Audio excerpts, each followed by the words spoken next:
Hi everyone, welcome to UTV Guna. I got Stephen with me. Hi, how are you? I'm alright, thank you, I'm great. So I've had you on a couple of times before. We're just speaking about current affairs. It was shorter interviews, but today, as it is the off season, season's about to start soon, but I thought it'd be nice to have a catch up with you, talk about your memories as an Arsenal fan. I know you've been supporting us for a long time now.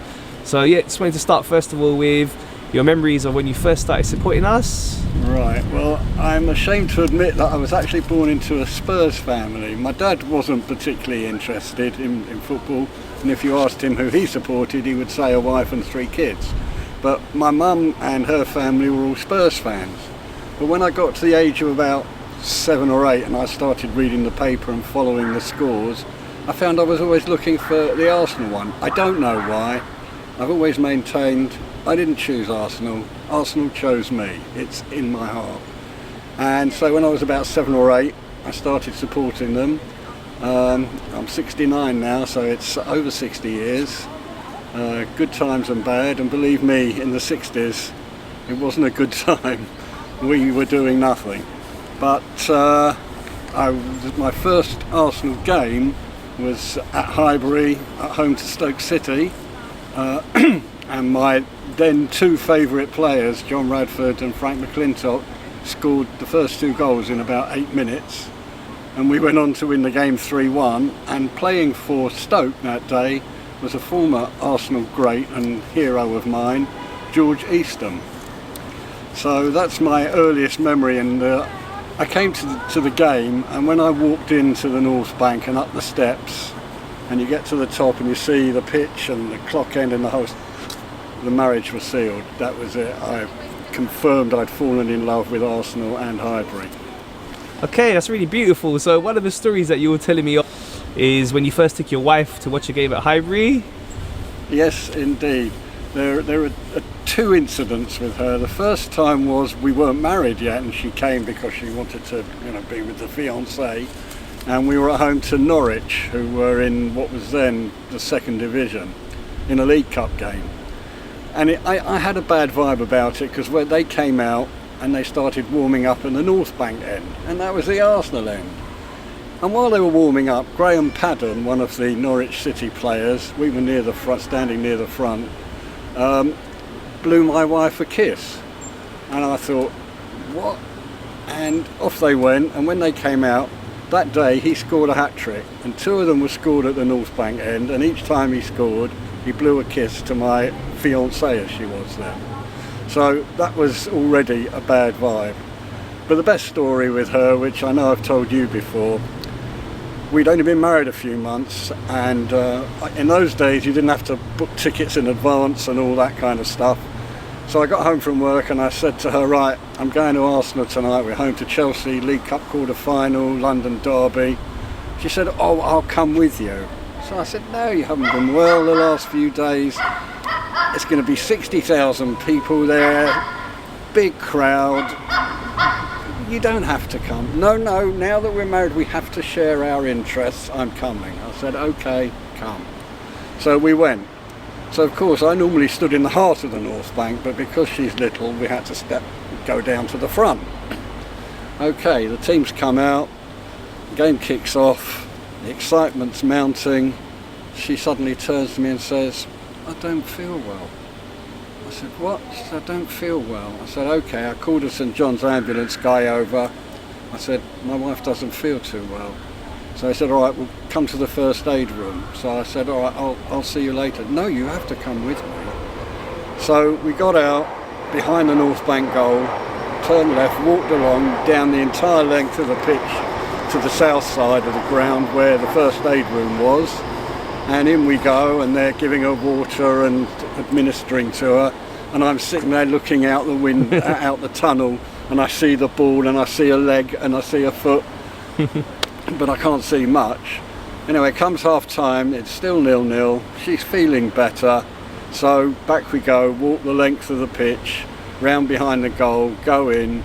The team's come out for the second half, tension's mounting, 0-0. A lot of Chelsea fans there, obviously, a local derby. The game kicks off for the second half, and she says to me, I don't feel well. So I said, well, go to the first aid room and I'll pick you up after the game. And she said to me, no, I want to go home. I said, what? She said, I want to go home. I said, what, now? She said, yeah, I can't, I'm going to be sick otherwise. So I said to her, well, because I know she hates being in the public eye, and I said to her, well, if we're going out to go home, we're going to have to walk all the way around the pitch again and go out of the south stand, because that's the exit there that's open. No, she said, I'm not walking around the ground again in front of all these people. What will they think? And I said to her, but they're not here to see you, they're watching the game, they don't care about you. No, we're going to have to go out the way we came in. Well, those of you who remember Highbury, we were standing on the north bank right at the bottom behind the goal, and it's a series of steps and crash barriers with about 15,000 heaving, sweating Arsenal fans on it, screaming and swearing, and we had to make our way up to the top. And she's going, excuse me. I'm saying, no, hold my hand. I'm pushing and shoving, pulling her, looking back to see what's happening in the game. It takes us about 15 minutes. We get to the top and go down. The guy opens the gate and looks at us like we're mad, leaving with half an hour of the game still to go, and it's still 0-0. But out we go. From the time we left the stadium to the time we got to the car, must have been about 7 or 8 minute walk. 3 goals were scored. Wow. Everybody's screaming. The Arsenal fans are chanting, the Chelsea fans are chanting. I've got no idea what the score is. We get in the car, I'm flicking from one radio station to another, and there weren't that many, of course, in those days. This is 1976. There weren't that many stations, and I'm flicking from one to the other. I can't get an update on the score. I'm telling her, that's it, don't you ever tell me you want to come to Arsenal. I'm never bringing you again. That's it, finished. Anyway, we get home, and I finally found out on the news, thank God, Arsenal have won the game 2-1. We're into the semi-final. Thank the Lord for that. But the following day, 3 people phoned my wife and said, was that you I saw walking around the pitch at Arsenal last night? I couldn't believe it. Oh, amazing story. Did you take her again after that? She's never been since. I mean, once my kids got old enough, on one occasion I brought my 3 kids and my oldest son's girlfriend and me for a Boxing Day game against Leicester. And she said, well, I'll come. I said, no, you won't. That was it. I wouldn't take her. She had to stay home, and I took the kids on my own. Amazing memories. There was some other memories you were telling me about when we were speaking earlier about some of the away games you went to. Yes, some of the issues you had there. I have had a few issues. I remember with my late brother, we went up to West Brom, and it was a midweek game. Arsenal lost 1-0. West Brom was struggling against relegation as usual. But they won 1-0. As we came out, we were jumped by a group of about 6 or 7 West Brom fans, and they were trying to take my scarf. And one was pulling it that way, and one was pulling it that way, and all they were doing was choking me, but not getting the scarf off. And I'm lashing out, trying to defend myself. And my brother said to me, just give him the scarf, just give him the scarf. And he helped lift it up over me, and they took the scarf, and off they went and left us to it.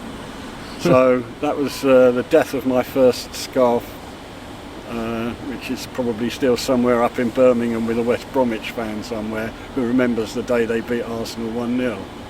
My other bad memory of West Brom was we'd beaten Spurs 5-0 at White Hart Lane, including my favourite ever Arsenal goal, which was the one scored by Liam Brady when he won the ball and swerved it into the top corner. And we won 5-0 there on the Saturday, and at home on the Monday, Boxing Day I think it was, or Christmas time, we were at home to West Brom, who again were struggling at the bottom of the First Division, and we come out and all the fans think, well, we beat Spurs 5-0 away, we're going to murder this lot. Within 10 minutes we were 2-0 down. Cyril Regis scored both. He gave the best centre forwards performance I've ever seen by anyone any day, and although it hurt Arsenal, I was full of admiration for him, and he was one of my favourite non-Arsenal players, and still is, of all time. He absolutely ran the Arsenal defence ragged. The back 4 just couldn't handle him, and in the end we lost that game 2-1. Alan Ball scored, I think, for Arsenal, a late goal, but we lost 2-1, and we all came out there thinking, how the hell could we go to the Lane and beat that lot 5-0 and then come and lose at home to this mob? So that was a really bad, probably my worst experience as an Arsenal supporter, bearing in mind the high I'd been on from the previous game against Tottenham. I was also privileged to be here with a very small crowd when we lost at home to Tranmere in a League Cup game. And that was compounded by the fact that when I came out, my car had been towed away from where I'd parked it, and I had to go and pay a fine and collect the car, and that completed a really miserable evening. Annoying, the parking situation. Even back then it was difficult Even finding back then parking. it was very difficult. It was very difficult. Okay, so having been a fan of ours for 60 years now, you've seen many generations of teams, players, managers. So rather than ask you for an individual one, I'm going to ask you for your favourite 3 players of all time. Okay, well, my favourite 3 players of all time, in third place, I have to do it in reverse order, in third place would be Frank McClintock, who was captain of the Arsenal when we won the double for the first time in 1970-71. I've got a lot of affection for that team, and he was a great captain and a tremendous player, and not big for a centre-half. They converted him from midfield to central defender, and he was under 6 foot, but he was extremely good, and he's my third favourite. My second favourite would be known better to the younger players, younger supporters, is Robert Pires. And although he was in the team with Thierry Henry and Bergkamp, etc., world-class players and fantastic players and heroes to us all, my feeling was that he made that team tick. Henry and Bergkamp could produce moments of brilliance and win games on their own, but for Arsenal to play well as a team, Pires had to be functioning, and I thought he was outstanding, and he's my second favourite player. My favourite player of all time, all you old timers will remember him, was John Radford, my first hero and still my outstanding hero. I was a centre forward myself when I was younger, and Raddy was converted from a winger to a centre forward, and he played in the 70-71 double squad upside along Ray Kennedy.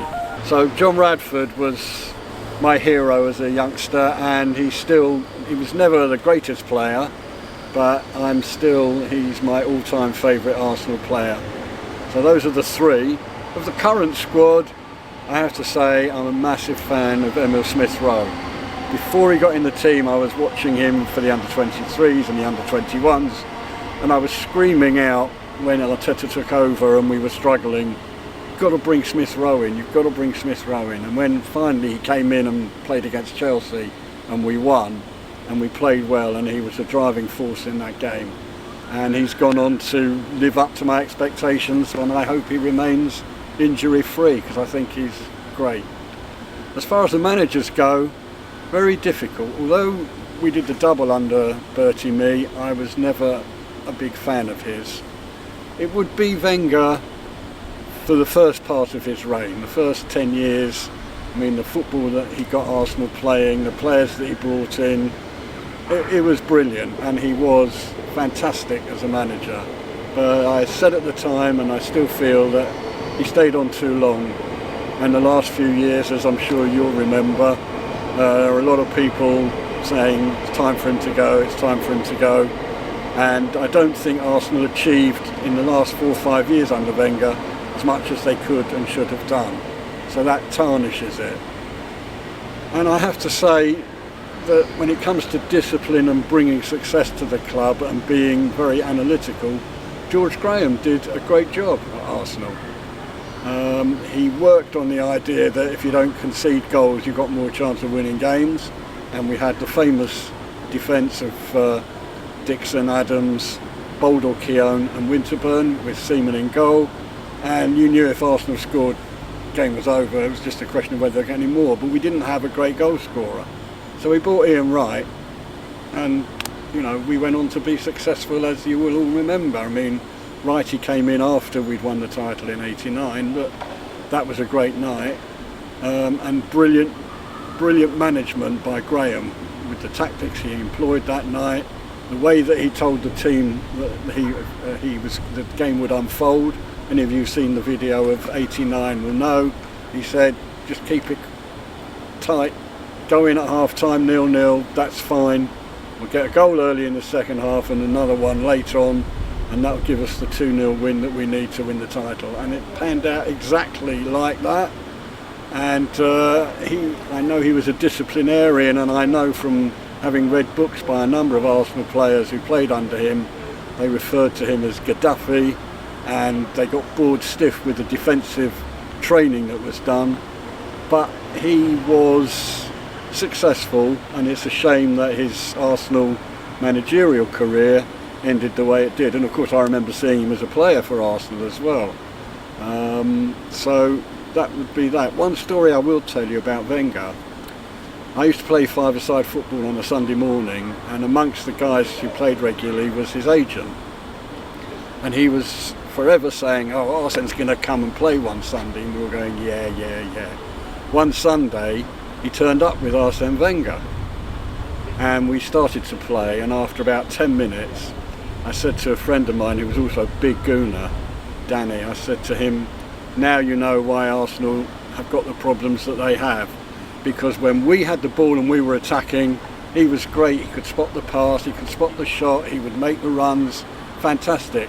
When we lost possession, and you know at five-a-side everybody's got to come back and help out, you couldn't find him. He was standing there watching. He didn't get involved in the defence at all. And that was how the team played. But he was fantastic, I have to say. At the end of the session, the word got round the centre that he was there, and loads of people came in, you know, they wanted pictures and they wanted autographs and so on. And it was the off season, but he could have said, look, I've got to go, I've got to get back and do things. He stayed for nearly an hour, signed every autograph, posed for every photograph. I've got a fabulous picture of myself with him. But he stayed there for nearly an hour, and I thought that was absolutely brilliant. He was a real gentleman. Okay, so you remember the time when we moved over from Highbury to the Emirates? You would have seen a lot of games at Highbury, a lot of games at Emirates. We were told that we're moving over so we could have a bigger capacity, generate more money, but we left our home for so many years, a place where you saw your first Arsenal games, and so many great memories. What was your thoughts around that time when it was announced that we're going to change stadiums? Well, I have to say that I could understand the logic to it. It made economic sense, and it's proven to have been a good move. But much as I love coming here to the Emirates, it's not the same. I loved Highbury, and I miss it. And if they could have made Highbury bigger, that would have been the ideal solution. We certainly needed to increase the attendance capacity from 38,000 to 60,000 plus, definitely, and it couldn't be done there. I know they looked into trying to do it there, and it couldn't be done, and there were rumours of moving to all sorts of places. And this is only a stone's throw away from the old stadium, so you can still feel some of the vibes, I guess. But no, it's not the same. It's more comfortable and it's more luxurious and better facilities. But I just loved Highbury. It was home. The Emirates is a great stadium, but even though we've been here now, 16 years, it still doesn't. It's not the same. It's not the same. So I'm pleased we did it because it was the right thing economically to do. But I'm sorry we had to do it because I loved Highbury Stadium. Absolutely loved it. Okay, I'm going to ask you now, not such a great thing to have to talk about, but in your time being a fan of Arsenal, who would you say are the worst players you've seen? So give me 3 of the worst players you've seen play for us. It's funny because I've got a very close friend who's an Arsenal fan, and we have together over the years compiled our worst ever Arsenal team. The name that we both agree on as the worst player ever in an Arsenal shirt is Gus Caesar. Now Gus Caesar was a central defender, and he came through the ranks and grew up and played some first team football.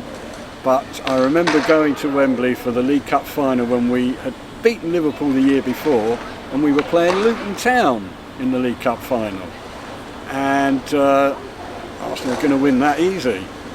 We lost that game, and Caesar contributed to 2 of the 3 goals we conceded. Had an absolute nightmare, and he is without doubt the worst Arsenal player ever.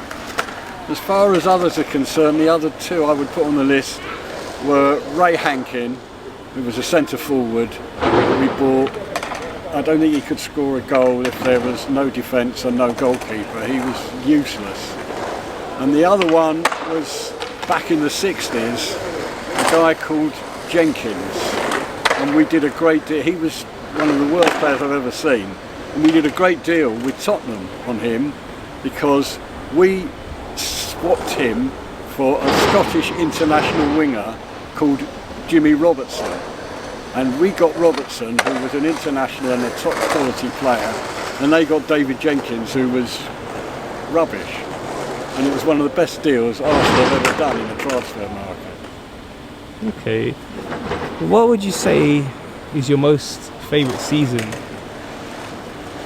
I guess probably 70 to 71, because it was the first real success that I knew as an Arsenal supporter. It was a great week. We beat Tottenham on the Monday at White Hart Lane to clinch the league title with Ray Kennedy's header. My 18th birthday was on the Wednesday. Nice present. And then on the Saturday we beat Liverpool in extra time to win the cup and complete the double. And at that time the double was even rarer than it has been in recent times. Spurs, unfortunately, as we all know, had done it in 60-61, and prior to that it hadn't been done in that century. Preston and Villa did it in the 1800s, 1890s. So Arsenal had been mediocre from the time I'd started supporting them. They were beginning to blossom, and we had 2 League Cup final appearances.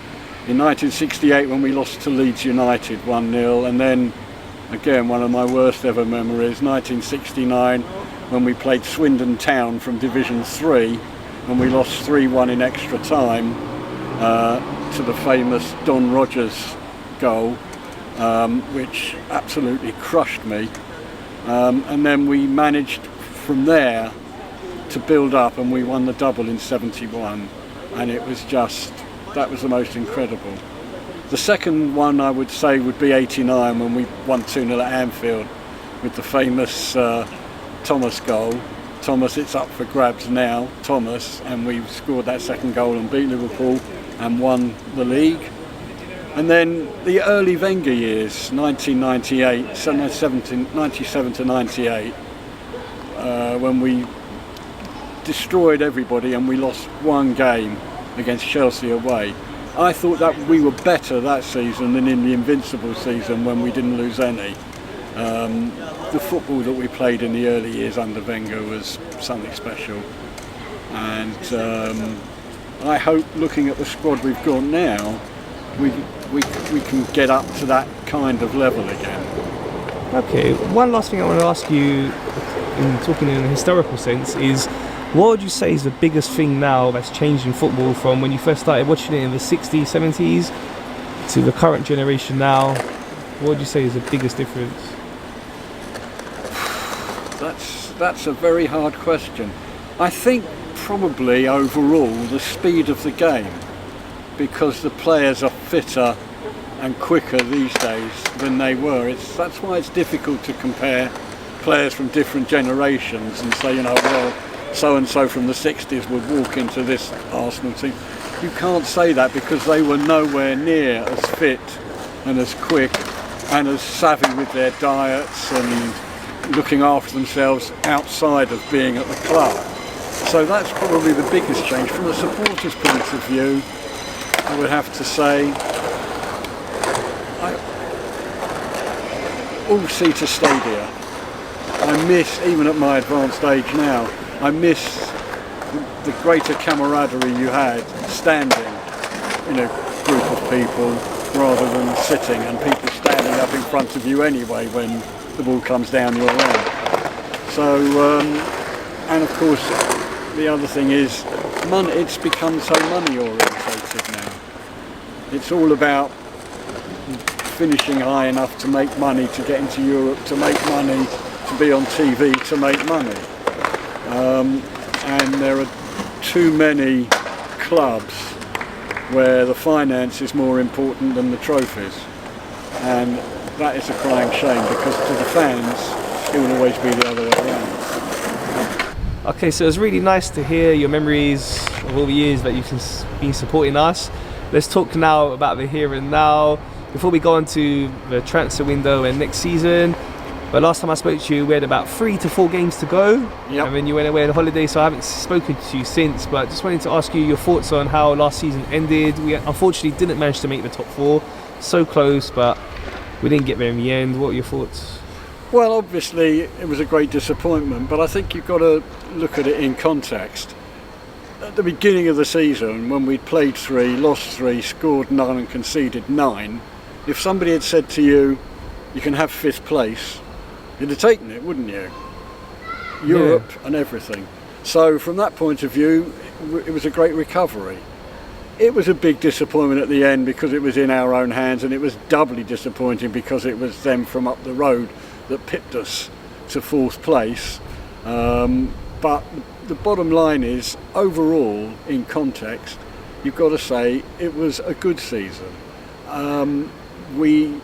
Before the season started, my 2 sons, who are both big Arsenal fans, Ian and Gary, my 2 sons and I said, right, okay, what do we think about this coming season and Arteta? And we all agreed 6th or sacked. They've got to finish in the top 6, having had 2 8th places.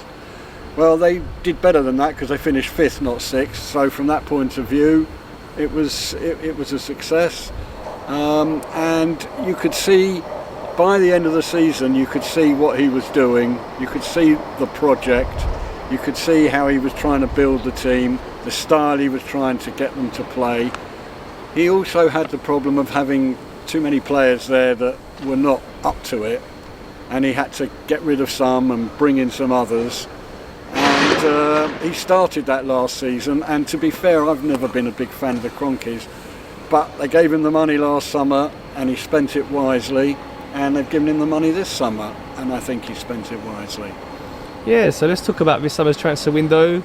We had some good signings come in, and it's been really positive. We got the business done early as well, because one of the big things with us is we do tend to leave it late. So what's your thoughts so far on how it's been? Well, I've been delighted with the transfer window, I have to say. I think all the players that he's brought in fit the profile of what he's trying to do, and it's apparent that is the case. Vieira, obviously very young yet, and he's got an injury which he's just getting over, but he's not going to be featuring regularly to start with, I wouldn't think.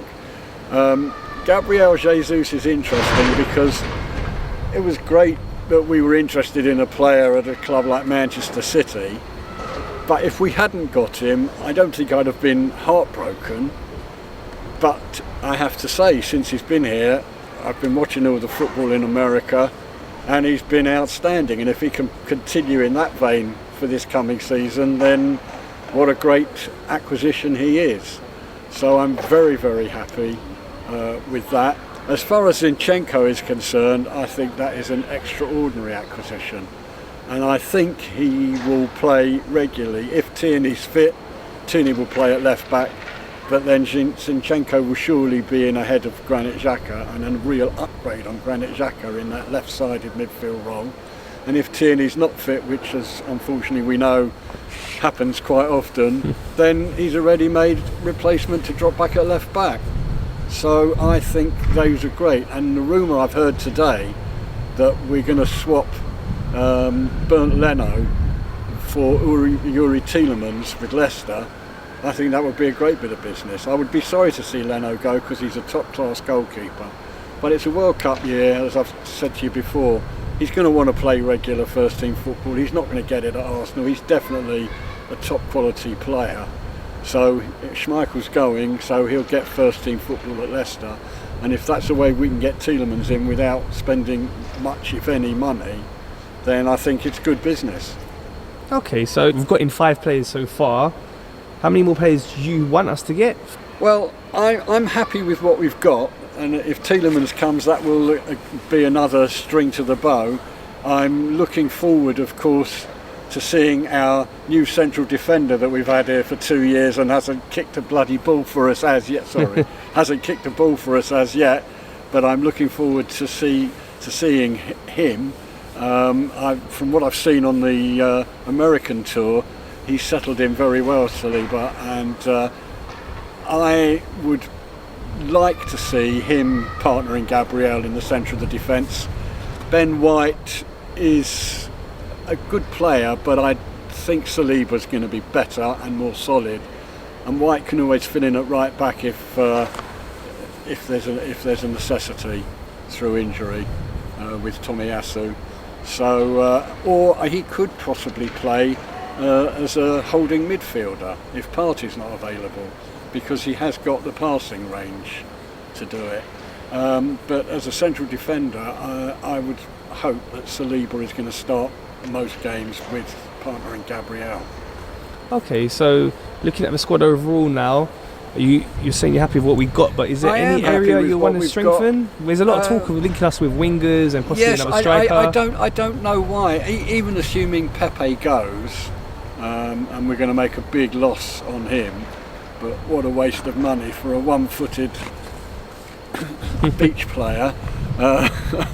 He's left me totally unconvinced at 70 odd million quid. I'd be quite happy to keep Reece Nelson as cover for Saka, because Saka's obviously going to play. He is the outstanding talent in the team, there's no question about it. And they've got players who they've got players now who can switch, play left, play right, play wide, come in. So I don't see the need to add any more midfield players. There could be an argument for another striker, but again, as I said to you once before, we've got a ready-made striker, but he's going to go out on loan. I remember you're a big fan of Balogun. I'm a massive fan of Flo Balogun. The guy is a goal scorer. He's not a great footballer, but he's a goal scorer. He gets in the box and he puts the ball in the net.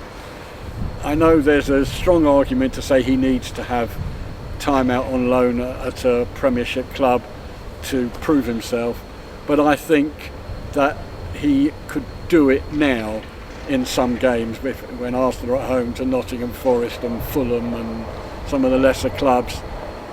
He could do it. I felt sorry for him last season because he did get a bit of a chance, but they played him wide on the left rather than down the centre, and he's not the type of player that can adapt to that. He is just a born goal scorer. So put him in the middle, put the ball in the box and let him get on with it.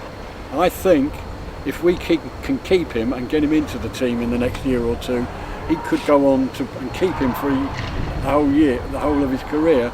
He could go on and break every Arsenal goal scoring record. That would be amazing. That would be amazing. Okay, so looking ahead to next season now, not long till it starts, 9 more days until we play Crystal Palace. What is your thoughts on the minimum expectations for us next season?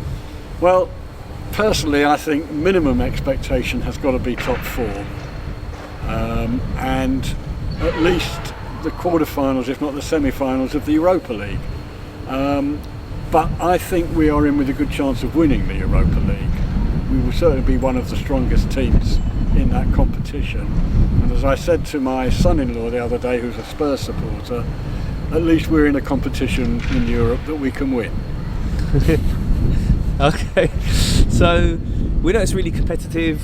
We know other teams are going to be recruiting. We've seen it. Tottenham have brought in a lot of players. Yeah, Spurs have bought We've well. seen Liverpool have been bringing in players. Man City, Man United, Chelsea, new managers also for Man United. So they should be coming back stronger this season. We saw West Ham last year as well, very competitive. Wolves. So it's going to be really competitive. And as you say, minimum should be top 4. But in terms of, let's say, best case scenario, what do you think we can achieve? I think we're still a bit behind Manchester City and Liverpool, but I think 3rd is certainly realistic. I think that the likes of Tottenham and Chelsea, who both finished above us, I think we can overtake them. Although I have to say, and it hurts me to admit it, I think Spurs have done well in the transfer market as well this season, this summer. I'm a big fan of Perisic. I think they've done very well in their recruitment. But as you say, you know, all the teams are looking to improve. They're all looking to do better than they did last season. And I think you've got to watch out for teams like Newcastle, who've got plenty of money to spend, and they could recruit well. And I think Patrick Vieira did a good job last season at Crystal Palace, and I think he'll be looking upwards as well. Okay. Before he finally ends up here, hopefully. Yeah, he's been doing really well. They're a strong team. We saw when we played them. Well, yeah. I was here for the home game when we scored and Lacazette scored in the last minute to get us a draw. We all celebrated like mad, getting a home draw against Crystal Palace. Really? But that shows how far we'd fallen and how much they have improved. And starting the season away there is going to be a real test. But we are a much stronger unit than we were last season, and I will be disappointed if we don't get at least a draw there, and really we should win it. Okay, so yeah, talking about like standards and expectations, it was interesting to hear Edward's interview recently where he was saying that when he came in he was really surprised that people were talking about us just fighting for top 4 and people being comfortable with that. You know, from what he knows of us as a club, we're a big club, we should be fighting to win the title, challenging the likes of Man City and Liverpool. So it's good to hear that from him. How far away do you think we are from challenging the likes of Man City and Liverpool? I think a season, maybe 2, because as I go back to what I said before, the recruitment's been excellent, and the great thing about it is they're near enough all young players, and it seems to me that the idea is to get this squad together and keep them together for 5, 6, 7, 8 years, because most of them are sort of 23 or under, 1 or 2 just over that. They've got 5 or 6 years or more left in them. If you can get the squad gelling as they look like they have been on the pre-season tour, and keep them together with the odd addition every so often, then yeah, we should be challenging for trophies, and we should be looking at challenging City and Liverpool, if not this season, certainly next season. And then after that, the Champions League has got to be a tournament that we should win. We've had 2 really good opportunities under Wenger to win it, and we blew it twice. Losing to Chelsea in the quarter-final in 2004, and then losing to Barcelona in 2006 in a game that we should have won. So I think the message to Arsenal fans is be patient, but be excited, because we're getting there. And I think this season is possibly too early, but it'll be better than last. And I think after that, if you can keep them together and they've had another year's experience together as a squad, I think then we will be pushing to challenge for the title. Okay, so with the season being so close now, it's something I'm doing with everyone I'm interviewing now is going for predictions for next season. So let's start with Premier League top 4. Well, I think Liverpool are going to win the title next season. Manchester City will be 2nd, Arsenal 3rd, and unfortunately Tottenham 4th, I think. Okay, relegation? As far as relegation is concerned, I think Leeds had a lucky escape last season. Brighton also played above themselves, and Brentford. I think those 3 and probably Bournemouth will be between those 4, I think. Okay, the Domestics Cup, so first the Carabao Cup? Well, depending on the attitude of some of the managers, whether they're going to play the kids or whether they're going to, if they progress, play more first-team players, it's a difficult one to predict. Arsenal certainly could compete for it, but I would think probably an upcoming team like Palace or Newcastle might be worth watching for the Carabao Cup. The FA Cup, well, we've won it more than anybody else, and if we have the kind of season that I'm expecting, then we could end up with that back on the shelves here at Highbury, at the Emirates. Okay, and on to the European competitions now. So let's start with the Champions League.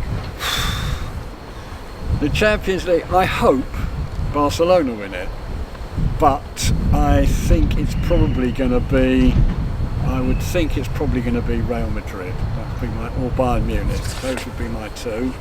And as far as the Europa League is concerned, I think Arsenal can win it. And I'm going to stick my neck out and say I think we will win it.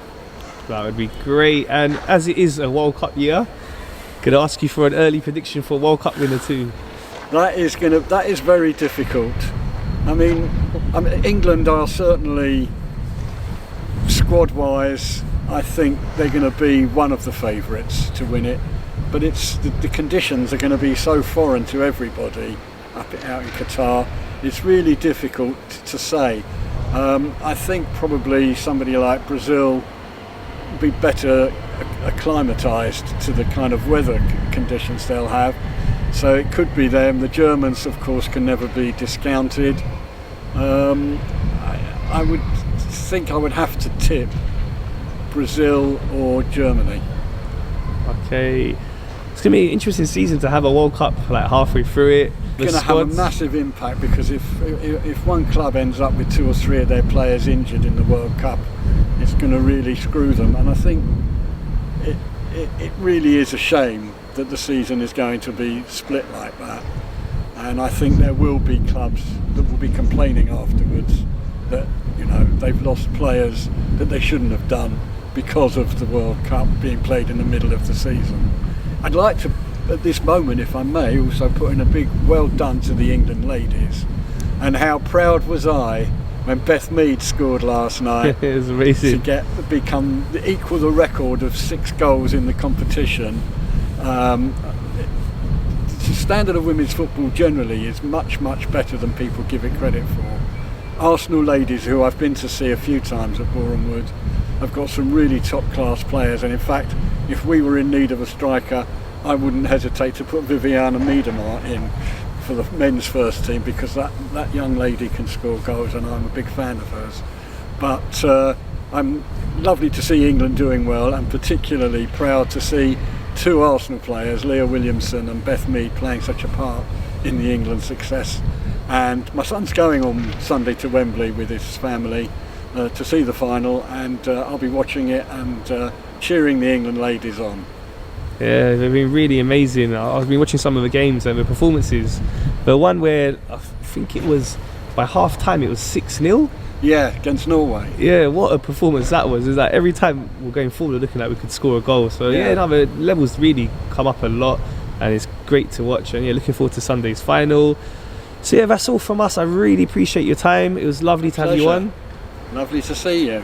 And I look forward to seeing you through the season. Hopefully, every time I'll be seeing you and doing an interview, we'll be talking about a great Arsenal win and performance. And let's hope for a really successful season. Absolutely.